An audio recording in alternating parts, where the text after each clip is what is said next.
We're going to be in the book of Proverbs this morning, not a place we go very often. If you go to about the middle of the Bible and go a little bit to the right, you'll find the book of Proverbs.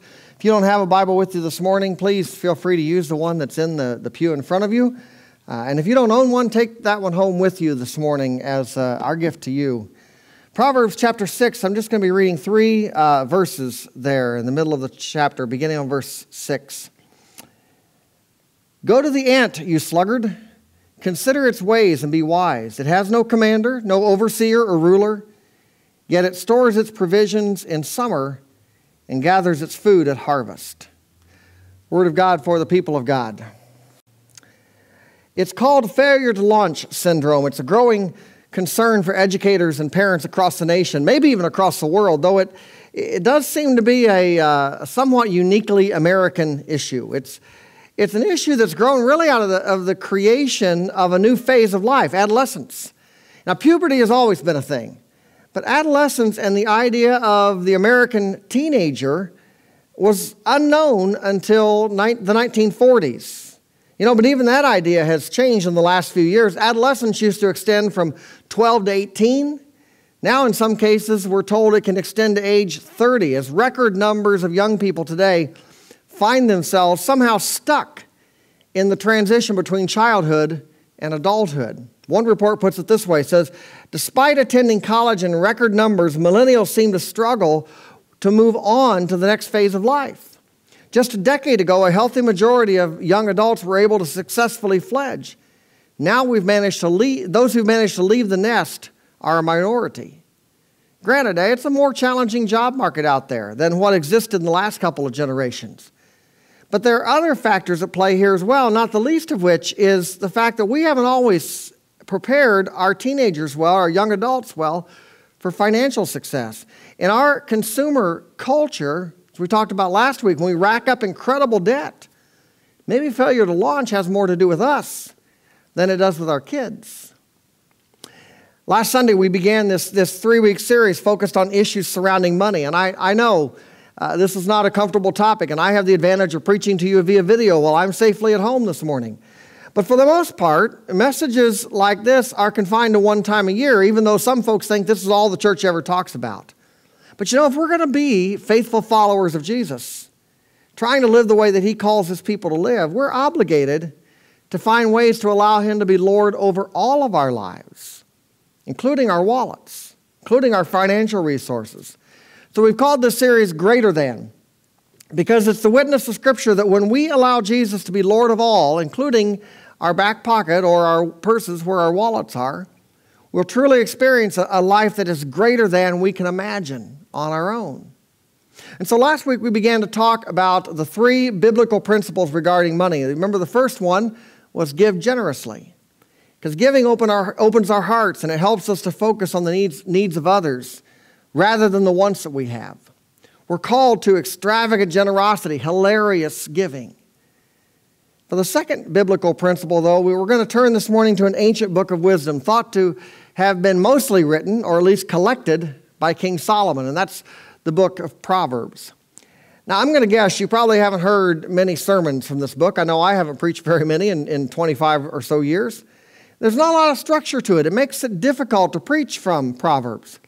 However, the book tells us that wisdom in the biblical tradition is not just about knowledge. It's not just about knowing stuff or memorizing stuff. It's not just information. Wisdom, as the biblical authors understood it, is taking what you know and learning how to apply it, how to live it appropriately. And so Proverbs is not meant as a guide to everything you ever needed to know to live life.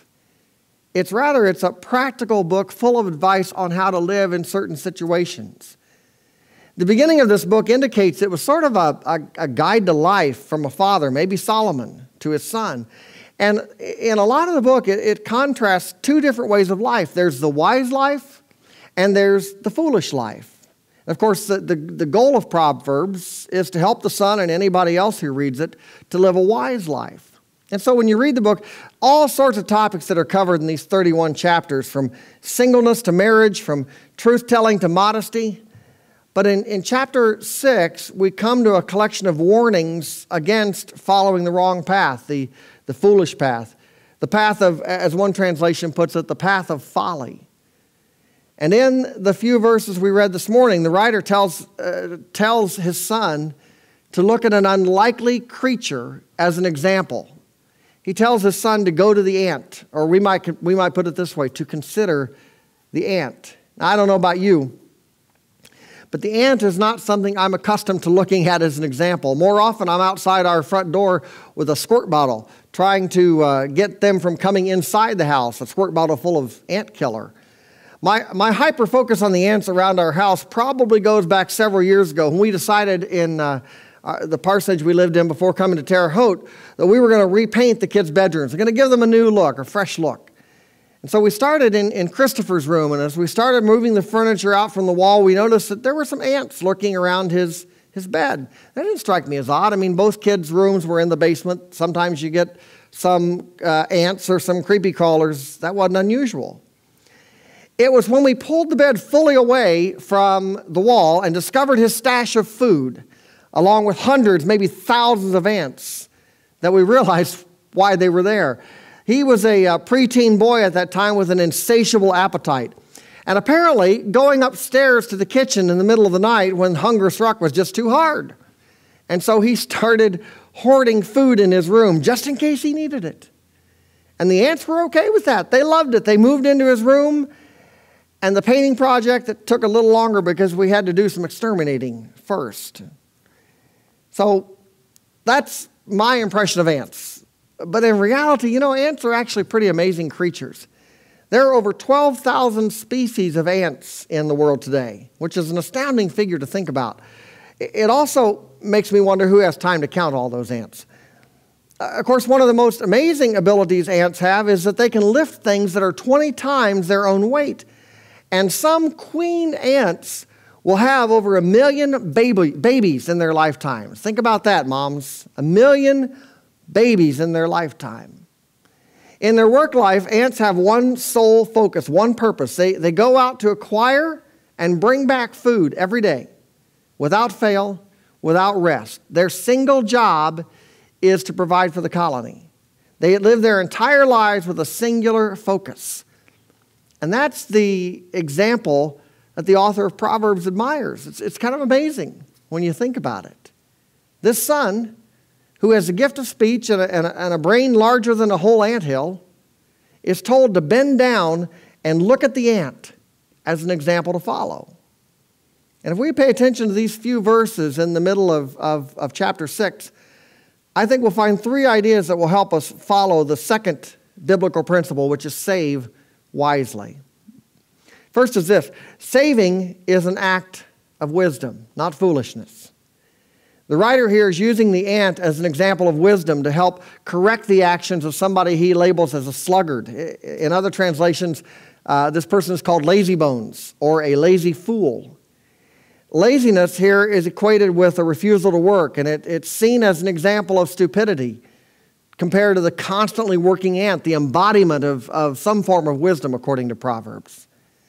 The Apostle Paul reflected this same wisdom when he told the Thessalonians, the one who is unwilling to work shall not eat. Now, I want to say quickly that neither Paul nor Proverbs is condemning those who have physical challenges that prevent them from working. Nor are they condemning retirement specifically. Nor is anything said here about, or being said here about stay-at-home parents who choose to sacrifice for the sake of their children, because believe me, they work. What they are both concerned about are those who are able to earn and save and yet choose to remain idle. The biblical work ethic expects us to take responsibility for our lives and for those who depend on us, to live wisely and save some of what we earn so that we're ready when challenges come along, such as unexpected large expenditures. We know those things will come along. And that leads us to the second principle we learn from the ant. The ant stores away what she needs for those times when scarcity comes along. It's true. There are times of abundance in our lives, and there are times of scarcity, or there are times when resources are not quite so abundant. The ant prepares in the summer and gathers in the harvest times of abundance to prepare for times of scarcity in the winter. That's a pretty good model for us as well. We tend to do the opposite. Maybe not to the extreme, but We're not the person maybe who spends every dollar as soon as they get it. But many of us secretly fear scarcity while we're busy burning through our abundance. We live as if scarcity will not come. That's not meant to provoke fear, it's just a reality. However, we can do something about it. One author puts it this way: an increase in our paycheck should not immediately create an increase in our spending. Take advantage of the opportunity to set money aside. And so the question always comes up, how much? Well, there's always a danger of hoarding, of selfishness, of trying to keep it all for ourselves, something that the Bible condemns as well. Financial experts generally recommend two sorts of savings during time of abundance. The first kind is an emergency fund. That's for when the unexpected happens. Whether that's a significant expense or a time when you suddenly lose your job, as happens.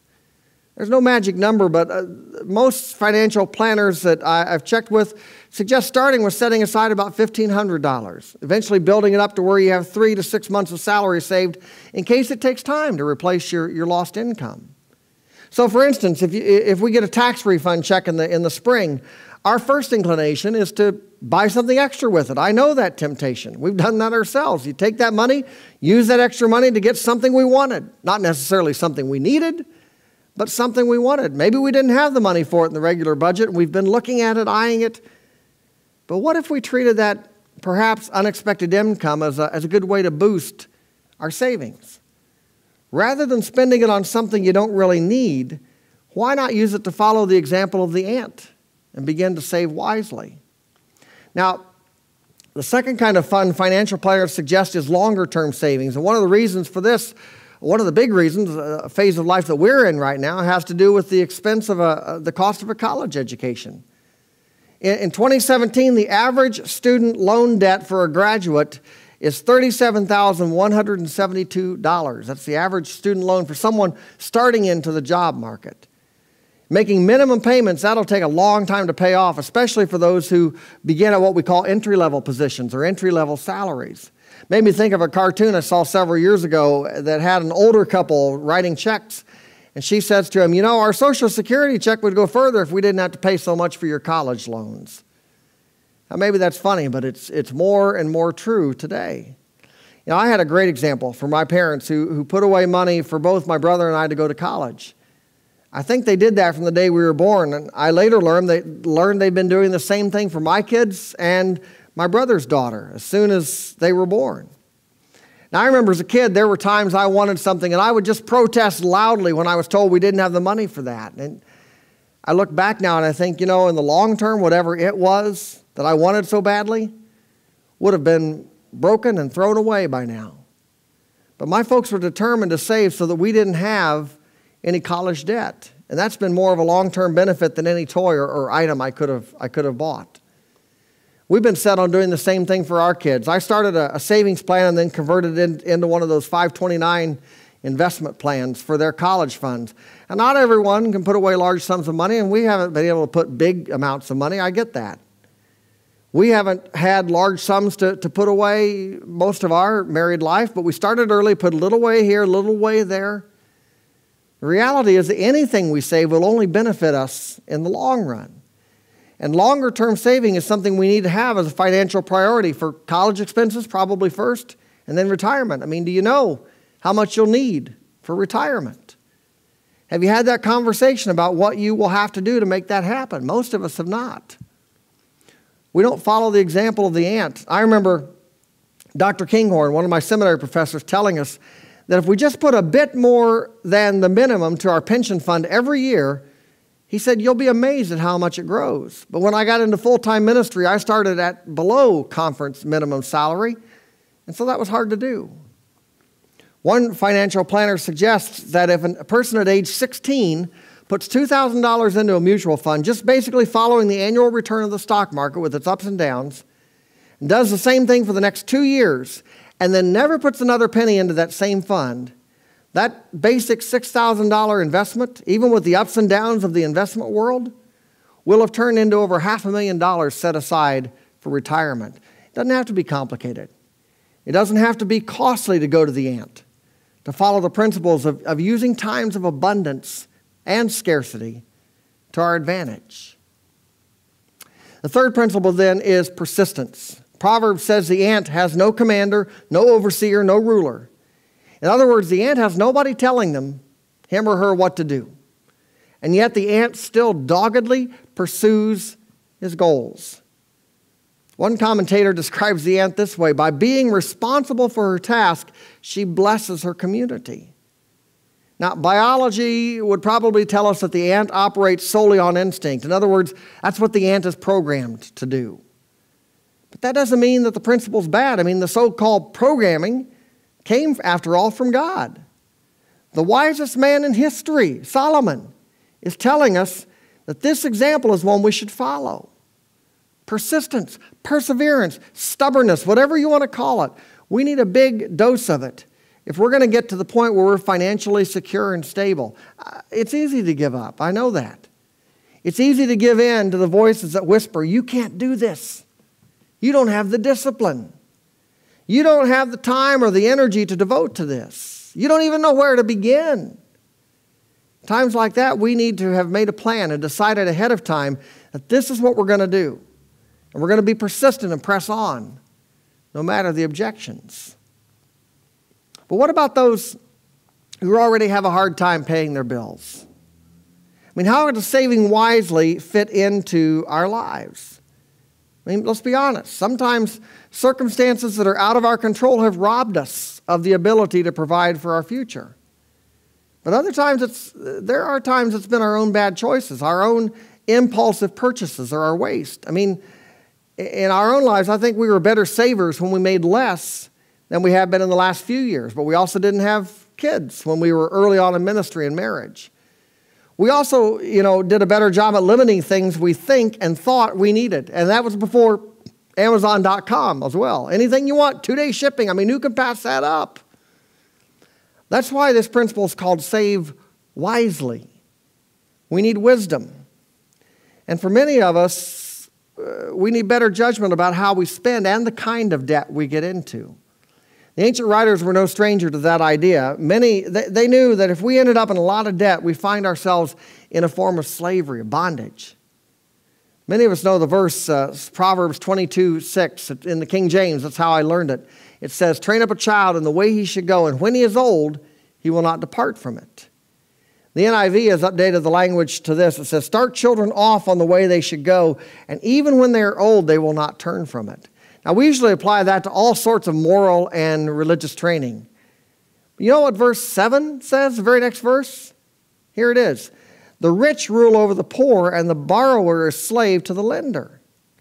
Now, it's always kind of chancy, kind of risky to draw connections like this in Proverbs, but I think it's possible, even probable, that the author meant us to understand that training up a child must include how to handle finances. Proverbs suggests that should be a priority.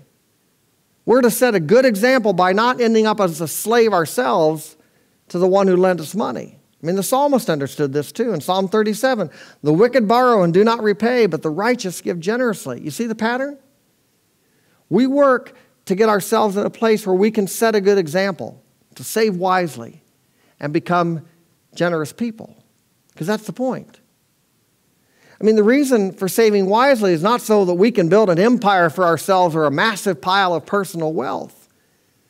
It's so that we can be generous, like we talked about last week, without having to stress about it. It's so that we can be freer to give when a need arises and share with those in need. A couple months ago, the need arose to help out with Hurricane Harvey and Hurricane Irma relief. And so we asked you to give to UMCOR, United Methodist Committee on Relief. And those of you who were able to responded that morning, just out of your hearts, out of your generosity. Just that one Sunday, we collected over $3,400, and there's been more that comes in since then that we've continued to send to UMCOR. When we follow the example of the ant, when we're freed up, we're more able to give as we would like to.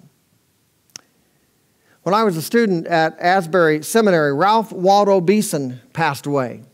I'd never heard of Ralph Waldo Beeson, but I came to learn that he had worked all of his life for Liberty National Life Insurance Company. And the reason his death mattered to Asbury became quickly evident. Even though he had never set foot on campus, he had put a gift for Asbury in his will out of his desire to invest what he had in the future of the church. When the dust had settled, Mr. Beeson's gift to the seminary was worth $38.9 million. And that was in 1990. I have no idea what the value of that gift would be today. He gave a gift of the same amount to Samford University in Birmingham, Alabama. And in both cases, every bit of it was earmarked for buildings and endowments and such. As I said, Mr. Beeson had a desire to invest in the future of the church. And the best way he knew to do that was to invest in the future leadership of the church in lasting ways, in long-term ways. One of the questions that was, when I was a student, everybody asked was, he was a rather unassuming man. Not many people knew Mr. Beeson. How did he get so much money? Well, the reality is that Mr. Beeson had learned the lesson of the ant. I mean, he believed in saving wisely, so much so that if he had one pair of black pants, he didn't believe in buying a second pair. I think about that when I look at the 5 pairs of black pants that are in my closet. Mr. Beeson was frugal. And because of that, he was able to freely give throughout his life, and especially at his death, in a legacy that continues to impact the church. Now, I never met Mr. Beeson. He invested, though, in my life and in the lives of many, many students since then. And he was able to do that because he went to the ant. He saved wisely so that he could give generously. Go to the ant, Solomon says. Consider its ways and be wise. We save so we can give because we follow in the footsteps of the one who gave his very life, his all, for us. This morning, you're going to gather at the table of the Lord, and you're going to remember Jesus' generous gift. He gave his life so that we might find life, the life that really is life. Pastor Rick is going to come now and lead us in our time of communion, and I pray this morning you will find this bread and this cup not just nourishing to your souls, but empowering you and filling you with wisdom, the wisdom of the Holy Spirit, so that together we can be greater than for the sake of the world.